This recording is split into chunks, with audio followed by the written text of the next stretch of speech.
Academy Award-winning actress Whoopi Goldberg has had a roller coaster ride to the top. 1984, her comedic talents caught the attention of Mike Nichols, who brought her one-woman show to Broadway. A year later, she made her film debut with Steven Spielberg, who cast her as a lead in Alice Walker's The Color Purple. Since then, she has appeared in a variety of films, including the blockbuster hits Ghost and Sister Act. She continues to be one of the busiest women in Hollywood, starring in at least 4 films this year. In her latest, Ghost of Mississippi, she plays the widow of slain civil rights activist Medgar Evers, and I am pleased to have her here this evening. Welcome. At long last. At long last. Yes. Thank you very much for coming. Oh, no, thank you. You know, I watch your show, so I feel like we're together a lot. You know, you've seen me through your toes. Yes, yes. Thank you.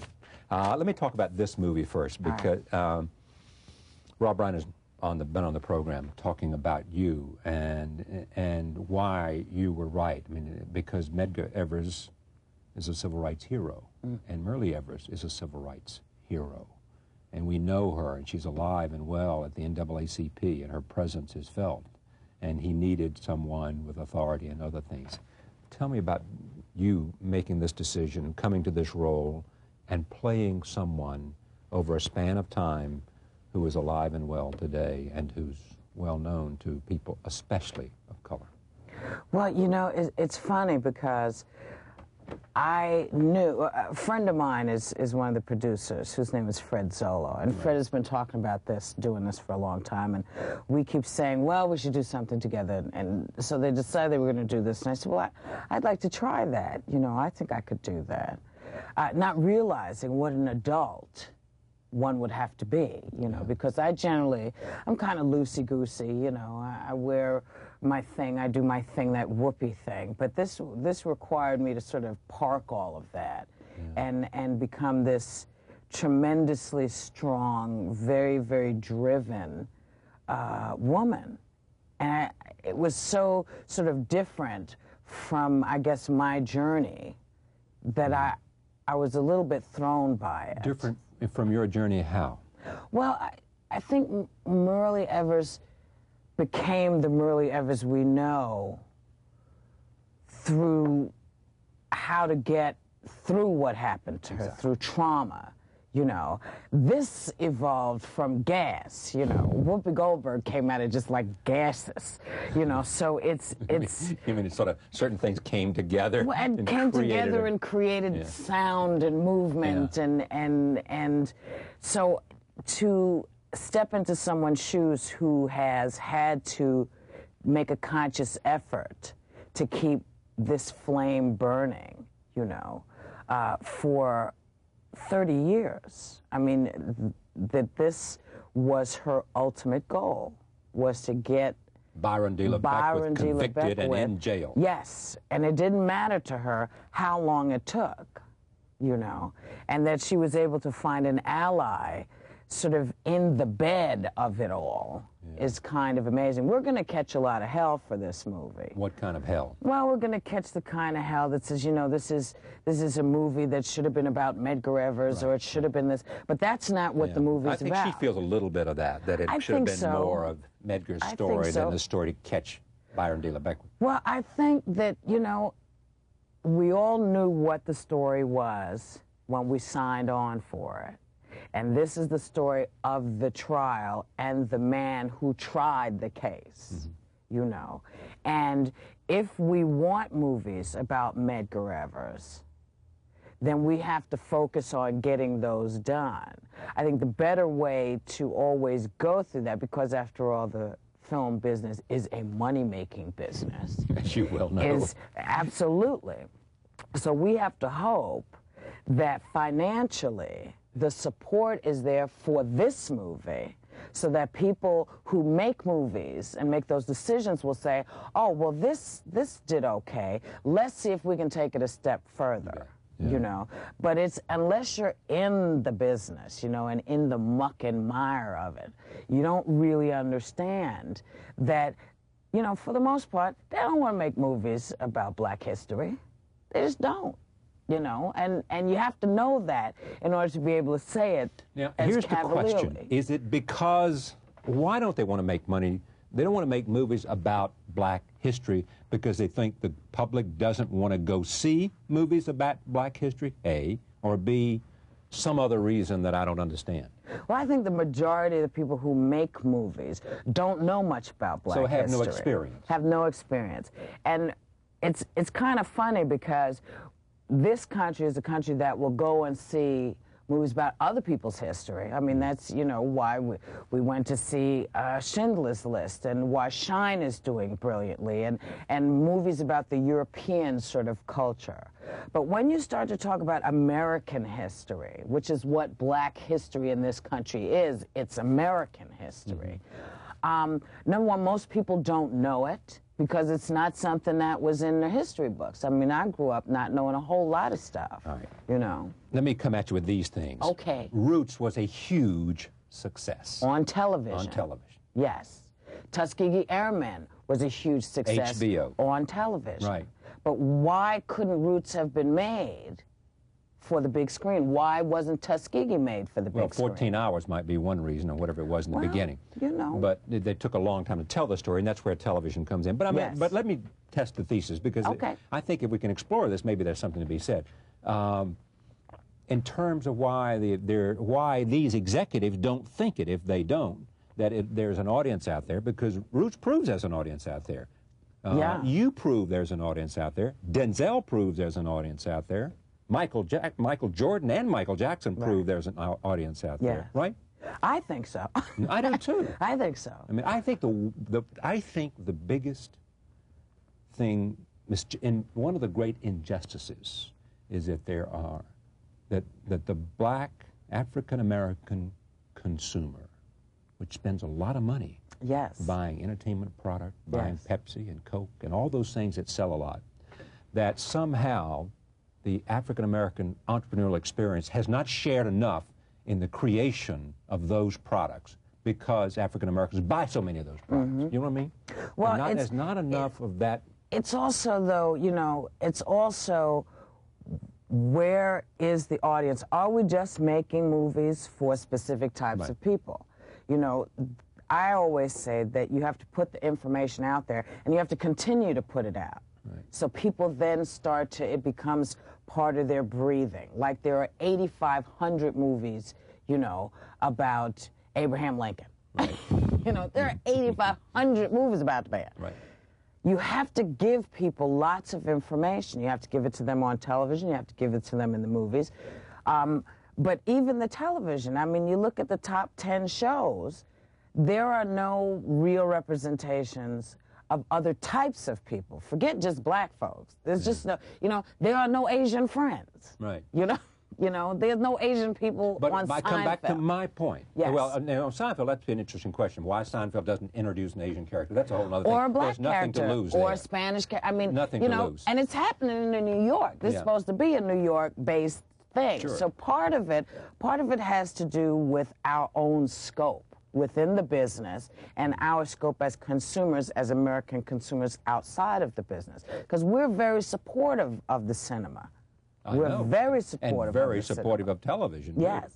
So how do we educate people that the world, in fact, does have a multicultural, multidimensional feel to it, so that the stories of Medgar Evers don't always begin in a pitch meeting of first came, you know, the slave ships, and then they brought us here, and this is what happened.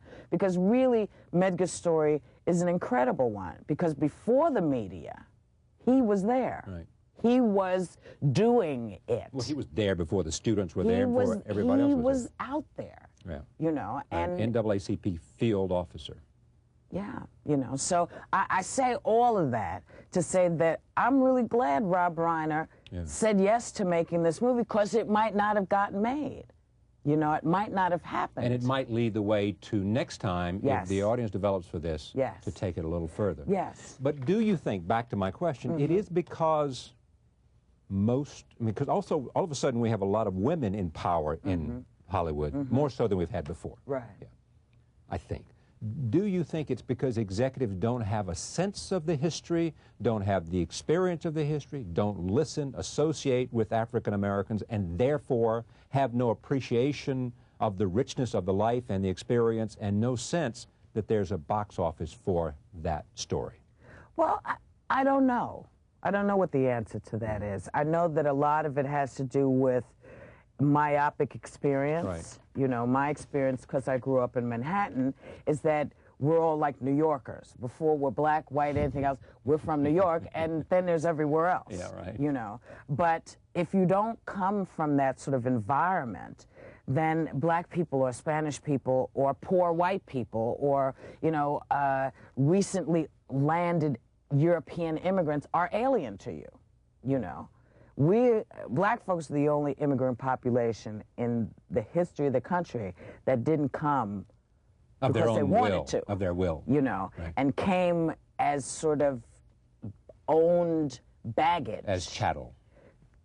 So I always think that part of the problem with us in this country is that we've not been able to get past that, you know, that idea of ownership, you know. So a lot of what's happened, this is why the civil rights movement was so important, because it wasn't until 63, 64 that in the whole entire country could we vote. Yet, if you had come over as an immigrant and taken the oath and become an American citizen, you could have voted. So it's very peculiar. It's today, yes, at the top of your form. The top of my form. With the opportunities you have. Yeah. Do you face racism today? Do you face doors not opening to you? I think I've probably faced a sort of more subtle racism where the door is open, but people are whispering. Oh, God. You know, here she comes. You know, oh, my God. Yeah, right. You know, come on, let's talk to her about I mean, I'm past the point where people are saying, oh, my God, you're so articulate. Yeah. And me kind of going, well... What'd you expect? Why wouldn't I be? You know, you're the surprise. You know, you know, people getting Funny, we over. had the same idea, but I was thinking it about you. Yes, you know, and still sort of understanding that most people haven't had my experiences. Yeah. Not even as being Whoopi Goldberg, just my life experiences of having access to things right. that I had access to here in the city, like the opera, like the ballet. You know, you could pay $1.50 and go watch Leonard Bernstein conduct. Right. You know, you could go to the planetarium. You had access to things. There was nothing here saying that you couldn't be part of the fabric. I walked down Fifth Avenue myself the other day, from a small town in North Carolina. Southern boy come to the big city, and I walked past the Metropolitan Museum, and I walked past the Guggenheim Museum, you know, and I'm walking down, and I'm thinking, and then you get to Carnegie Hall at 57. Mm-hmm. You're thinking, all the things you've ever read about,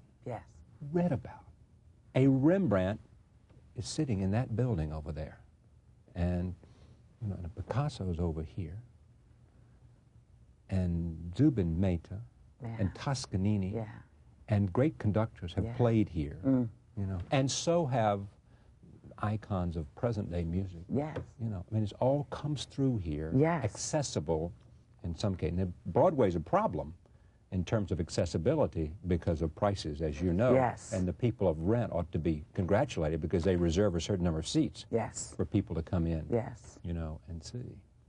How did that experience here, before you became a star, shape you today? I mean, can you look into that and say, I'm different and better, because not just because of New York, but because I didn't come the way many came? Well, it started in the household. You know, my mother told me I could be anything I chose to be, anything at all, as long as I understood that not everybody was going to be accepting of it and not everybody was going to get it. And if I was willing to take the heat, then I could go do whatever I wanted to do. And be yourself. Be me. Believe in me. Well, yeah, you know, this was never a question. It was never like a hint that being myself was not okay, no matter what the neighbors said, because not all the neighbors thought that myself was the self I should be, you know. So different was not necessarily better for them. No, you know, and it might not necessarily be better for me. It might be okay for me, but it might not make life easier or more interesting, because, you know, I look at myself now. I've had my dreads for, you know, for a while. 20 years or something. And I remember the things that people said about me when I first came out, about my hair, black folks included, everybody, you know. What'd they say? Oh, they, you know, said, what was on my, what's that on her head? And, you know, black folks would say to me, oh, well, you don't look like, what is this? What are you doing? You're not representing us well. White folks would say, well, what is that, some kind of new thing? You know, why don't you dress better? Why don't you sound better? Why don't you sound black? You know, is this whole sort of thing. Yeah. And you sort of look around now, and I see women walking around with dreads all over the place, and I see folks in comfortable clothes in situations where they might not have worn them 12 years ago, but where I was wearing comfortable clothes because I'd rather be comfortable than cute. You know, so there was this whole sort of thing, but it's been a tough journey. It's been a tough journey. What's been tough about it? I mean, how is toughness expressed? Well, you have to have 5 skins. You have to have 5 skins to do great work and get overlooked. You have to have 5 skins to have people tell you that you're not black enough, because you're not symbolizing what other people think you should be. You have to have a lot of skins. You have to have a lot of skins to understand that not everybody understands your comedy, nor the way that you present yourself. So it's hard, because you want to just walk up to people and say, what don't you get? You know? Mm-hmm. But Mom said that you have to be tolerant of other people's opinions. You know, otherwise you become a fascist. Is Mom still with us? Absolutely. She's going strong.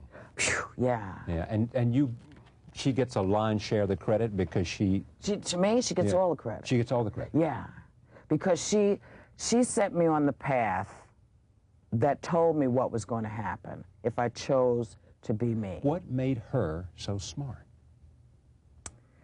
Just luck, I guess. I think someone told her the same thing. Her mother, maybe? Maybe. You know. Yeah. But doesn't that say a volume about what we need in this country? You know, the love for children and the ability to communicate to them values and pride and a capacity to be strong. Well, but you know, all of that is great, but it's a united effort. When I was a kid, the nation put out this information. John Kennedy put out that information that you as an individual had a stake in the country. Right. And that if you weren't going to help to make it better, get off and get out of the way.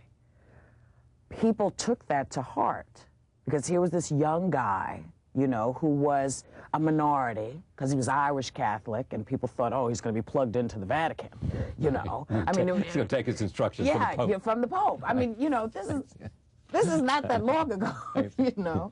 And so you see it now. The phone call says, "Hey, Jack, this is John 23." Yes. And what better guy could you have gone to? John the 23rd was like, to me, there would never be a better Pope than him. But that's another conversation. Yeah, it's another show.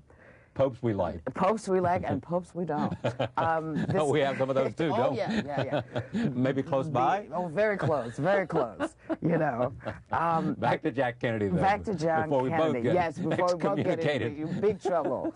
The idea that folks were doing things in the South to make it better, that the President of the United States was saying there is something wrong with how we are going about our lives in this country. So this idea that you had support from the government, you had support from philanthropists, you had this idea that you could actually make a difference in the country. But support in what way? Well, you had the support of a country that said, we're going to stand behind you because what's happening in this country is wrong. This is not America. America is a place where you can come from anywhere and get a fresh start and be entitled to respect. And as America is a place where we don't tolerate one human being treating another human being that way. That's right. And the majority opinion is it's unacceptable. That's right. So the value system starts at the very top, at the dome of the nation. It starts at the dome of the nation because it's about us as human beings and about us as Americans. I mean, this is why we got into all these bloody wars, you know, because what was happening was wrong. It was man's inhumanity to man. So you have this big sort of idea happening, and it's raining down on the people. And people are going, oh, okay, so you mean I can actually stand up for what I believe in and I can move forward because my heart is in it, you know? So you had it sort of trickling down. Take care of your stuff because it's a universal, you know? Take care of the people around you because it's universal. So this idea now that exists where, you know, we point fingers. We do sort of what like the Germans did. You know, we start to find people to blame. You know, in Germany, yeah, basically. And that's what we have now. You know, we have sound bites. This is a country that exists, in my opinion, on sound bites. Welfare mothers are. And then they show you, you know, some Hispanic woman with 48 kids or some black woman with 65 kids. And it's not the point. Let me translate this, all that you've just said, which is interesting, too. Is there a movie, let's assume that you can't take, in the same way with the Medgar Evers story, you can't just do Medgar's life in order to show there's an audience. Is there a movie you want to make? Movie you want to make, in a sense, that reflects, in a storyteller's way, the ideas you just talked about? I mean... Offhand, no. It's something that would probably have to write. But you'd be receptive if somebody watches this and says, I've got a perfect story that reflects that. Yeah. Because are you making the movies, I want to come back to your life and your career, the movies you want to make? For the most part, I'm making the movies I want to make of what I receive. Yeah. I mean, nobody's handing me, you know, Emma. You know? I don't get those scripts. I'm glad when Paltrow got it, because I love her. Yeah. But, you know, I wasn't asked to be in Hamlet or Mars Well, I just thought about you. Kenneth know. Branagh, we just taped a show with him last night. He was here in Hamlet, a 4-hour version. You love to be in a Shakespearean play. There are characters you'd like to have your...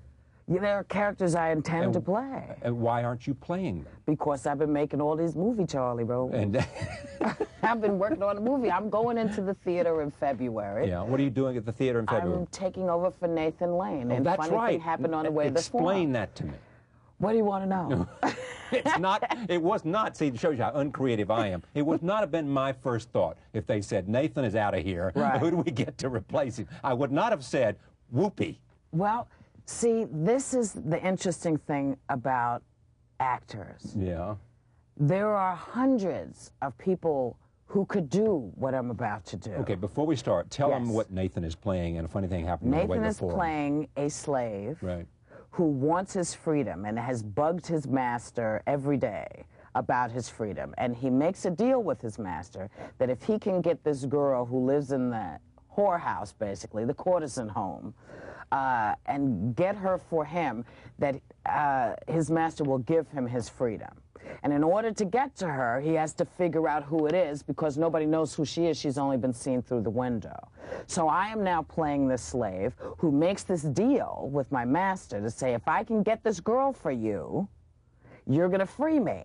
And he says, yes. So we find the girl. We find out that someone else owns her. So I have to find my way out of all of that. And it ends very happily and fun. Whose idea was this? Well, a man named Jeff Hunter, who is one of my agents at William Morris. We like Jeff, don't we? Well, you know what? It was great because it never occurred to him not to suggest me. It never occurred to him not to. But did you go to that, did you go see it? What's the title? Is it? A Funny Thing Happened on the Way to the Forum. So I had it right. Yes. Did you go there that night, and so when you first saw it with Nathan in it, as he plays it today, and say, that's me? And you walk out of that theater and say, I'm going to talk to Jeffrey tomorrow morning, no, if not tonight. I got a phone call. Actually, my other half got a phone call and said, what do you think of this idea, Frank Langella? And he said, Broadway legend. Broadway legend, fabulous actor. Soon to be on this program. Soon to be on this program. He said, well, that's kind of interesting. You should ask her about it. And they said, would you be interested in doing this? And I said, well, yeah, okay, because I needed something startling to do, because I bore myself, you know. I've been as many stoic women as I care to be at the moment. I would like to be like something horrifying soon. But as opposed to doing that, I'm getting on it. For you. Yes, you know, I am Medea. I am going to get on that stage and play that slave and sing those songs and have some fun and ogle those girls because they are fabulous. These beautiful, tall girls that I have to go through to find the one that he wants, you know. So it's going to be lots of fun. Good for you. I think it will be. Now, you are in Hollywood today, and I'm asking you to be immodest. You carry a picture. So on occasion I carry a picture. You can carry a picture. Sometimes. Well, that's pretty big. I mean, that's the problem with too many people. They don't think that people are going to go to the theater just to see them. They think that about you. Well, they do, but, you know, I'm very hit or miss. Oh, I see. You can make a bad one and make a good one. Well, no, I think I've only made 2 really bad movies in my career. Like? So one that I was forced to make because I got sued, called T-Rex. Unfortunately, thank God it went to video, where it rots, which I'm thrilled about. See, that proves the point. Right. If they got to force you to do it, it's not going to work. Well, when, you know, it's funny, this whole thing came up. These guys sent me this script through my kid. I read it, and the script that I read looked like it could be fun. So I said, well, let's keep going. I think this might be interesting. And then they sent the next draft. It was like, no, I'm not doing this. And they sued me for $60 million. So I settled with them because I knew, you know, you have to explain to people how actors are paid, you know, because it sounds really huge when you just sort of say, well, we offered her, you know, $5 million and she turned us down, and here we're these poor folks, and, you know, she won't do it and she's ruined us. But people don't understand how these deals are made. It doesn't work that way. But to take all that time, spend all that money to try to explain that to a jury seemed ridiculous. I said, okay, I'm going to make this movie. I smell it now. In a year, you're going to be smelling it, and you're going to be stuck with it. And that's exactly what happened. It was terrible. Did they have the gumption to call you up and say you were right? Hell no. Hell no. You know. And what's the second one that you wish you hadn't made? The second one I wish I had made is called Homer and Eddie, which is with Jim Belushi, who I love. Yeah. But the movie just wasn't right. Yeah. It just wasn't Did you right. sense that? Did you sense that one too, that it wasn't right? No. Or, no, you had to find that out in the making of it. You find it. No, you don't actually know until you see it, and you go, oh, this doesn't work. And what's the best one? Where did it click for you best? Oh, it's clicked a lot for me. Yeah. It's clicked a lot. It hasn't necessarily clicked at the box office, but it's clicked a lot for me. I mean, I did The Player. I made a film called Long Walk Home. And who was that with? Which one? Long Walk Home. I think it was The Player with Robert Altman. Right. No, I don't mean studio. I mean director. Long Walk Home is Dick Pierce, I think. All right. Boys on the Side, which was Herb Ross. Right. What else? Ghost was wonderful and it clicked for me. Sister Act didn't click immediately for me, but it clicked afterwards. It did all right at the box office? Oh, Sister Act did ridiculously well at the box office.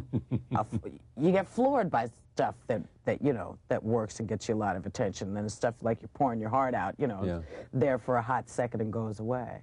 You know, Eddie, which should have done a lot better at the box office, this basketball movie, you know, sort of got released in the middle of Twister and Independence Day, and you kind of go, what were they thinking? Yeah. You know, so there are a lot of good, I'm a queen of video. I do really well in the video, and I'm very popular in the foreign markets. The queen of video. The queen of video. Because people go and they go, oh, I missed this movie, because the movies don't stay long anymore. They stay maybe a week, and then people get them on video and go, why didn't I go see this? Yeah. You know, so, you know, of the material that is out there for me that I see and that I'm able to convince someone to put me in, I'm very, very happy. Are there other things I would have liked to have done? I would have loved to have done Fargo. I would have loved to have been in Lone Star. You know, there's a lot of stuff out there that I think, oh, gee, I would like to work with these people. Now, do you find that in the scripts that are there, let's take Lone Star. Was there a character you wanted to play, or was it just the quality of the film? Just the quality and of the film. Just the quality of the film. I just thought it was Fargo. wonderful. Wonderful. I love the Coen brothers. I love these guys because they just make great movies, you know. Now, would you pick up the phone to the Coen brothers and say, I've sent, listen, would I pick it up once? Would I pick it up twice? Would I've sent write letters them to Scorsese. I've sent letters what to do they Clint say in Eastwood. these They letters? say, I love your work. Yeah. I want to work Thank with me. you. Please, yes. Please, please. You know, if there's something that fits, yeah, I'd love to be there. You know, I mean, I would have loved to have done Casino. You know, Yeah. would I have fit in? Would it have been right? Who can tell? But I would have loved to have done it. Now, see, if I was in the business, and I would be terrible at it, and I got one of those letters, I would say, she brings something to the table. She brings a presence, she brings talent, she brings character, she brings a certain soulfulness. Let's find a way to get her in here. Now, we may not be able to afford you now. Well, but I'm on a sliding scale. I work on a sliding scale. Well, I do a lot of well, it slides way low, and then it goes way high, which is kind of groovy. Did Sisters Act go way high? Or? It went higher after Sister Act. Went higher, and you know, I've had a good time, and because for me, it's great to make the money. You know, it's great to make the money. I like that. Yeah. But I also, it's America. Yeah. You know, I also thrive on the work. The work is real important to me as well. And I'm tough. Tough? Yes. How so? Well, if you don't know what you're doing, or you're not sure you know what you're doing, and you don't say you don't know what you're doing, and you sort of leave it sort of ambiguous for everyone to, like, read your mind, I can be very hard. Go ahead. I have lots of opinions. Yeah. That's all. Nothing is better, nothing to do what you do, and to be involved in any place where there's some group expression. On a basketball court, in a movie, television show, is to know you're with a bunch of people who know what they're doing. Yeah. Who you have confidence. Therefore, the experience just rises together because you know they're going to make you better. Yes, and the ego is flat. It's gone. Because you don't need it. It's all about one thing. How do we turn work. out quality and excellence, Yes. and how do we have fun and do it? And it doesn't seem to happen enough. No, because it is a business. I mean, it's a business. And it's life. And it's life, you know. Were you happiest when you were on stage there doing that one-woman show, when you knew that this was, your moment had come? I'm happiest when I'm working, period. Doesn't matter where I am. You know, it doesn't matter where I am. Because to me... But that came, I mean, today you make a movie, you already know you're a big star. Yeah. You go to Broadway, you know they're going to, you're stepping into a role. But see, you never know. That's the thing. That's the thing that nobody understands. There are no guarantees. There are no guarantees. You might be fine today, and you'll step out there and think you're going to do brilliantly. We don't know what that box office is going to do. We're hopeful that the foreign box office is going to keep us buoyant through the run that I've taken on. Yeah. But you can't guarantee it. What is it about you think the foreign box office, why do they like you so much, do you know? Is it different from an American consumer? Because you're fun and you're strong. And I'm different. I don't look like everybody else. I just don't. And little kids like me. If little kids like me, generally the parents will be kind of following along. But little kids get me. Because they know I'm just trying to have a good time. They get you. They do. Yeah, and they like your name, too. They do. I play with it on Sesame Street. We do Whoopi things on Sesame Street, you know, with confetti. All right. What's this about? This is January 1997 Essence magazine. This is a magazine primarily for African-American women, yes? Yes. Or not? I don't know. I mean, I think so. Yes. And there you are. Yes. Not a line on my face. Not a line on her face. Nothing. Yeah. And it's hard to tell what the hair is like because of the way it's there. I mean, you can tell if you look closely. Yes. Now, what's this? Tell me what you see when you see this. Well, Whoopi Uncensored on... Ooh, we're going to get to this in a minute. I'm sure. It's 2 lines in the article. What's 2 lines? Dating white men. Oh, dating white men. Yeah. Because everybody thinks I only date white men, because nobody cared who I dated before I dated, like, a famous white man. See, I've been out there so long. You know, I'm 41 years old. I've had more than 4 men in my life. Many colors, many sizes, many dimensions. But nobody cared until I was dating this sort of famous guy, and then it started this like, was Ted, right? Yes. He was the first. He was the only one anybody paid attention to. Of course, you know, I was married. I had my daughter. My daughter's father is black. But nobody asked me. You know, and it's not like it's anybody's business, really. And why should we care? I don't know. I don't know what that's all about, you know. But then, when did you go to another? What happened after that relationship? Oh, all kind of stuff happened, Charles.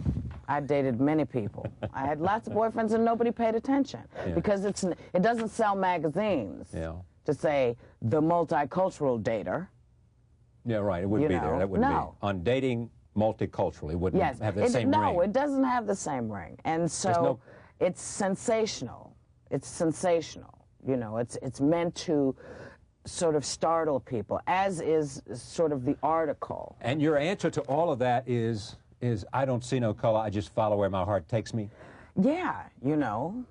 I mean, if I waited only for one kind of man to ask me out, I'd have cobwebs in places I can't mention. You're not considered home. No, you know. Fortunately, I have this great man in my life, and I don't have to worry about it anymore. But it is one of those things that I find frightening, that so much time is spent on who I date and who I sleep with. So now you got the information. What are you going to do with it? Yeah. You know, it's not going to get you any closer to a college degree. It's not going to put your kids through high school or teach them not to do drugs. And you're here to say it doesn't say anything about Whoopi and who she is, other than she's an independent woman who's going to do as her mother told her to do. That's right. What's good for her and what her all you have to do is look at me. It's not like I was Spanish yesterday and I changed into being black today. I've been black all of my life. Have you ever regretted that? Have you ever had a moment in which you said, I wish I wasn't black? Because it's an uphill struggle in this society. But you know, uphill struggle is living with a child with cancer that is dying. It is indeed. You know? And it's heroic, too. You know? You know, I mean, when they talk about heroes, they forget all those people who day by day, on a daily basis, have so many more things to do and somehow make it get food in a kid's mouth. You know? And all those, and women like Rosa Parks and women like Myrlie Evers and make history. Those are the heroes. The fact the woman down in, I mean, she was here not long ago, not on this show, and I wanted to have her, who saved her money washing clothes and gave $150,000 to a university. Put kids through college. You know, those are heroes. You know. The fact that my nose hasn't changed, my lips are the same, my behind continues to spread, that my hair hasn't changed, and all the time that I've been out there as Whoopi Goldberg tells you I'm very comfortable with myself. So what I do exteriorly, I try to do good things for young people, people younger than me, little kids. I try to live a life that says, I understand you may not like all of my choices, and I'll listen to your reasoning, but I will make my decisions. I will make my decisions, and I will tell anybody that comes near me that they have the right to disagree with me. They do not have the right to rule me. Those are the ways that I live my life. I'm clean, I'm honest, and I don't understand this idea that because I sleep with someone that you don't think is right, or I say something or present ideas in a way that you don't think is right, totally erases me from being who I am. You know, it's a very peculiar idea that is not just in the black community, it's in the nation. I mean, you look at the pro-choice people, the anti-abortion people, and you say to yourself, on one hand, the pro-choice people, do you understand that some people are going to choose, even though they're not meant to be parents and they shouldn't be parents, that they're going to choose to be parents? You know, and you have to make room for them as well. And you have to say to the people who are anti-abortion, you understand you have every right not to have this abortion, but you do not have the right to, by law, prevent me from doing it, because you're not going to take this kid from me. So you're not going to raise this kid for me. You're not going to go into all these adoption agencies and adopt all these kids till those places are empty. You know, so you have to sort of get down to the root of it, which is how do we prevent things from getting any further, and how do we take care of what's here? If we spend half the budget that we spend on these TV commercials about this stuff on how to get these children adopted. If we started moving the barriers of white people shouldn't adopt. On what? On education? TV commercials and no, because there's almost no education. That's what I'm saying. But you're saying we ought to spend more money on understanding the responsibilities of parenthood and therefore making the argument for pro-choice? No, I think if the pro-choice people and the anti-choice people pooled their money and found great homes for the kids that need them, that are out there. Rather than spending all that money fighting each other. Rather than spending all that money fighting each other. And then collectively sat down and said, because nobody wants anybody to have an abortion.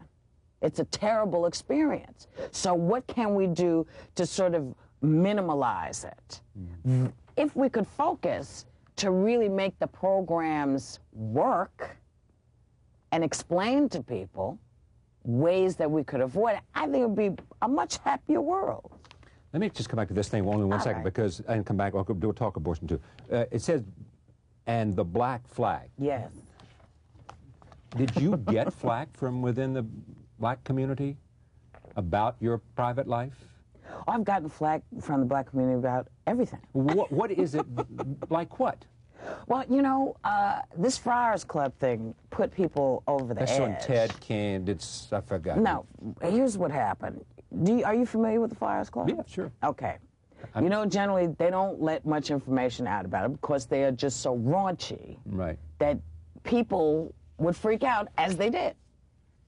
So everyone talks about this. She talks about it in the article, and she asks me why I would have written the material that I wrote. For him to deliver. For him to deliver. It was you were being roasted, is that the deal? I forgot. Yes, I was being roasted. Okay.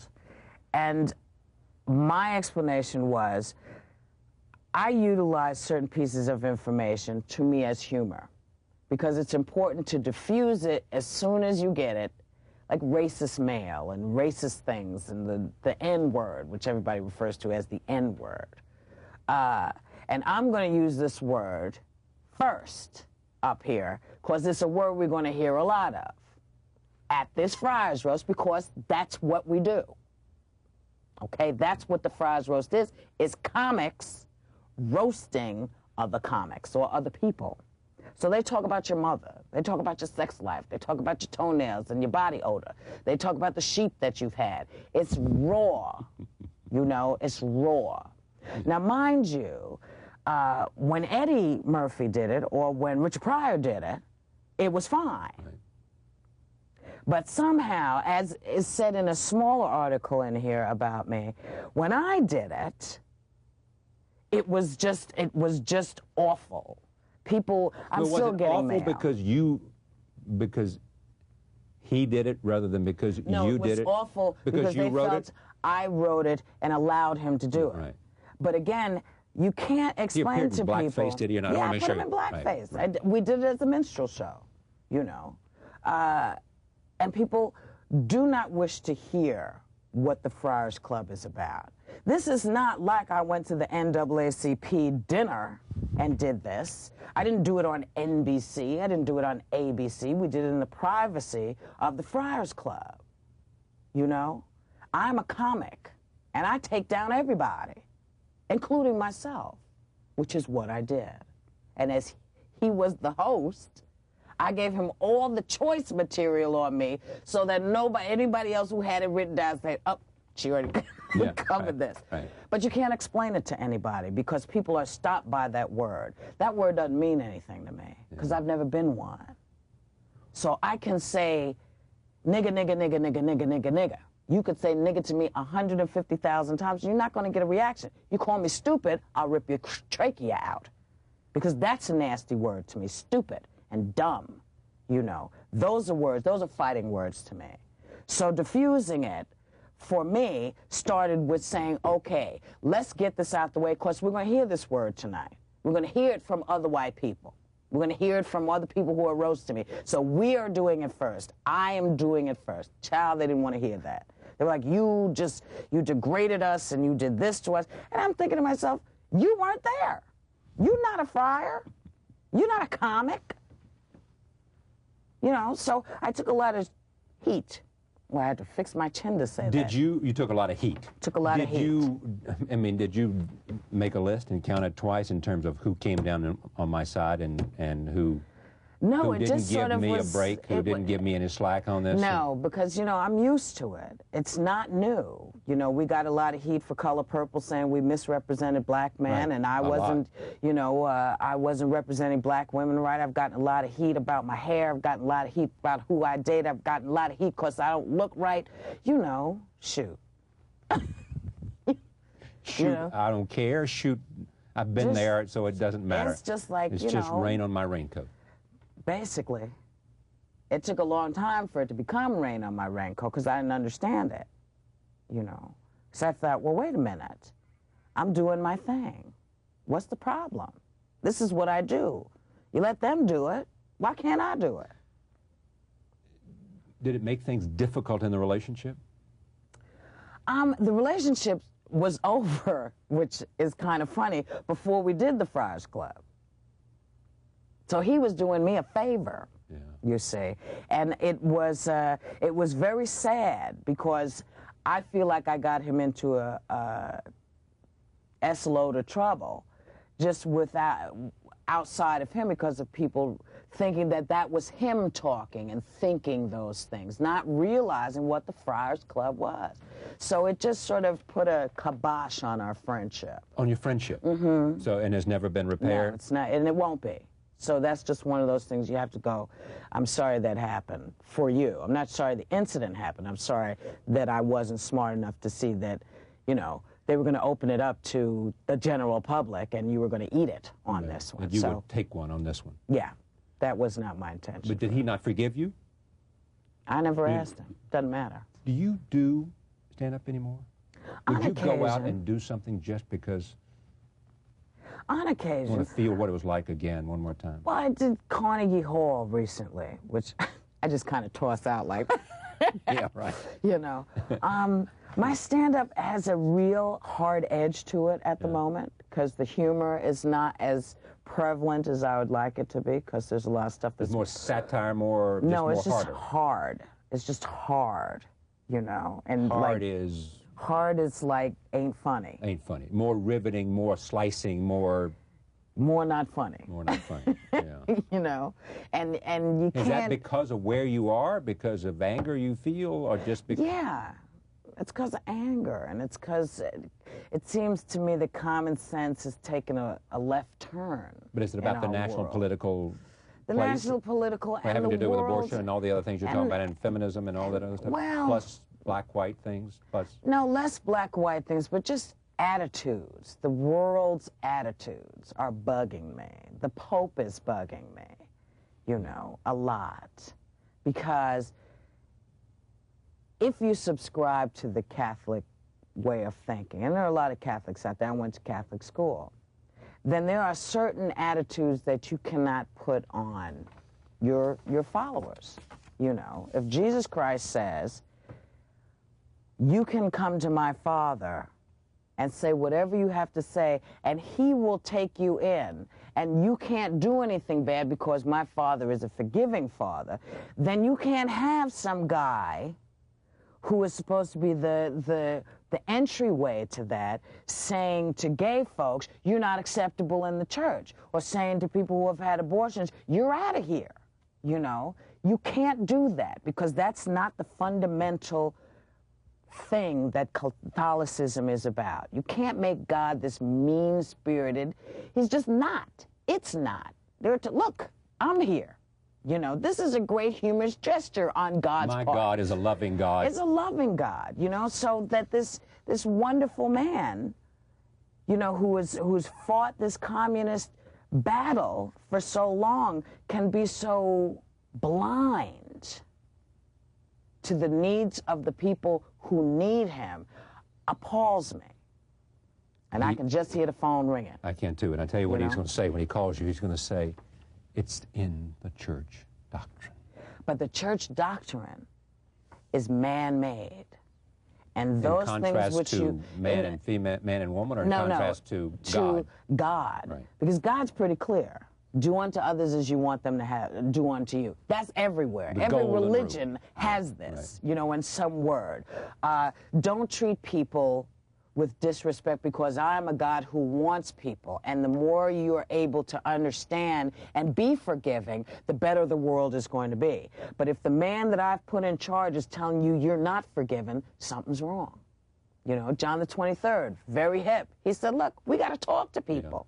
They're going to make mistakes. You know, we have to move forward, you know, not backward. We have to let people know that we're here, even if we disagree with them. John the 23rd, my man. I want them to make a movie about him. Well, they should. I mean, you know, and not only that, if you were casting, if you knew about Pope John XXIII, if you knew about him, somebody came to you and said, this is the way the guy is, and then you said, you're a casting agent, and here are pictures of 5 popes. Which one do you think it was? 9 times out of 10, you'd get it right. Yeah. He looked the part. Yeah. You know? Yeah. In the same way, this pope looks the part in part. Yes. In part, you know, from Poland. You know, I mean, the combination of anti-communism as well as sort of stern, authoritarian kind of traditions. I want him to understand what's needed. All right, I got to do one thing here because I know your movie maker friends want me to do this. Oh, yes. This is Whoopi Goldberg playing Myrlie Evers, and she's trying to convince, in this case, the district attorney to take up her case and bring Byron de la Beckwith, who she is convinced and knows shot her husband in the back and killed him, the late civil rights leader Medgar Evers. Here is that clip from The Ghost of Mississippi. 25 years ago, Bill Waller in this office went after Beckwith. Not once, but twice. Now, I don't need to sit here and listen to your... 25 years ago, I sat on the witness stand, and I watched as the former governor of this state shook hands with the man who murdered my husband while I was on the stand. Now, I don't expect you to understand the pain and suffering that my family and I have gone through, but I did come here thinking that this office might want to see justice finally served. Miss Evers? Mr. Peters, you've given me all the reasons why you can't pursue this. Perhaps you can find one reason why you can. You saw an interview I did. You like this performance? You feel good about this? Yeah. I'm very subtle, which I like. There's not, you don't see a lot of Whoopi in there. No, you don't. I mean, you see, what you hope is a lot of Myrlie in there. Yes, we pray. You saw an interview I did with Rosie. Yeah. Roseanne. And liked it. Yes. Because Roseanne was so flat out honest and truthful. And what came through, and I didn't know her enough to know, I thought, as I was doing this, I said, something is happening here. She said, I'm scared. She said, I don't know if I've got anything as good as this is in me. You ever felt that? I mean, you seem so confident, and she seemed so, and you came from some of the same places. You know, I had to fight some of the same battles. Yes, yes. Different places in terms of kind of background, but same kinds of, we're a little different, we got to make it. We got to make them pay attention. Yes. Right? Yes. You feel any of that? I mean, you have any sense of doubt or any sense of fear that tomorrow this could be just resting on my money? No. No. There are times when I wonder whether I'm as good as I think I am. But I know I'm really good. You know, I know I'm good at what I do. It could go away. And I've always said that. I've always known it. And, you know, I made 4 movies this year, and none of them made any money. Doesn't mean they're bad movies. It just means in the grouping, you know, you don't bring in $100 million, your price goes down, your choice gets narrower, you know, and people don't necessarily want to take your calls, you know. But with me, they're never quite sure, so they do. Because you never know when I'm going to hit again, you know. And I think a lot of it in the business world, people understand that it had nothing to do with performance, you know. Because movies get released at bad times, and a lot of things can happen. Yeah, a lot of stuff. Does that mean that you know, what happens to you in terms of your craft and profession is beyond you? It's out of your control. You come in and give it your best shot. Yeah. And it's... And then you're in the hands of a director or an editor and studio heads, and and little executives who are running around trying to become studio heads and, you know, may not get it. You just don't know, you know, and sometimes you make a beautiful movie like Boys on the Side, which doesn't do anything, you know, but it does not negate the fact that it's a piece of great work for me. I'm very, very happy you were here. Thank you very much. I'm thrilled. Can I come back? You bet. Okay. We'll talk about something different. All right. Thank you. Great. Whoopi Goldberg, Ghost of Mississippi is the film. Thank you for joining us. We'll see you tomorrow night.